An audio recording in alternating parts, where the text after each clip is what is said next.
I want y'all to listen to this. Welcome back to Accidental Garage, and this is Brian, deep within the headquarters of Accidental Garage. I'm actually sitting on the front seat of my 54 Plymouth Belvedere. It's been a great week this week. Got the wiring finished up mostly on my car, and I've also got the starter engaged. I want to show you a quick little video on how my week has gone with the car.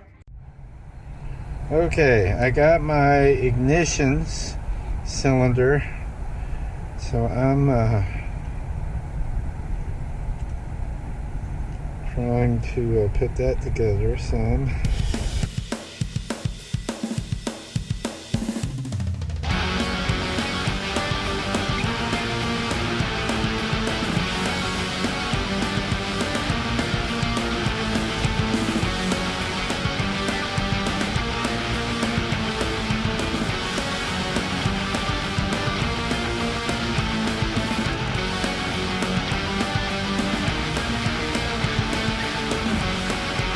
Okay, I've got it just about on there. The only ones I don't have are the black ones from the heater. And we'll get that in there later. Now, before I even connect that on there, I have to figure out this switch. That light right there, I've got to figure out that wire.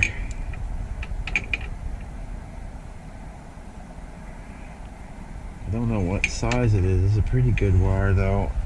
Here's what's going on. The ignition switch is fully wired up, and I did that last night, but I found out that the battery was dead last night, so I've had to spend all evening charging that up. So I'm ready to hook this thing up and see what happens.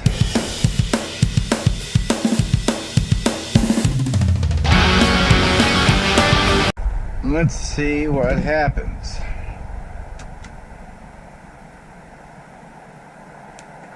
Can't tell anything that's happening.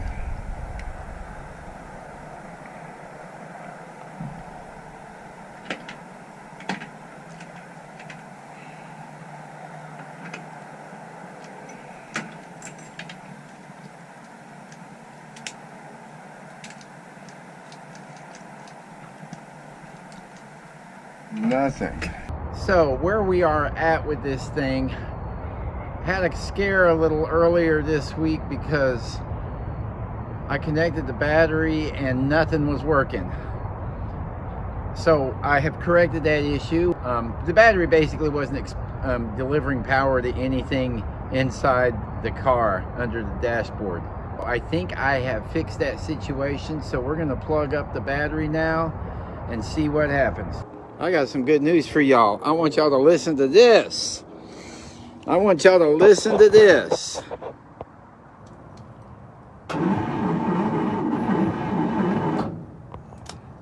That is amazing. I have a starter.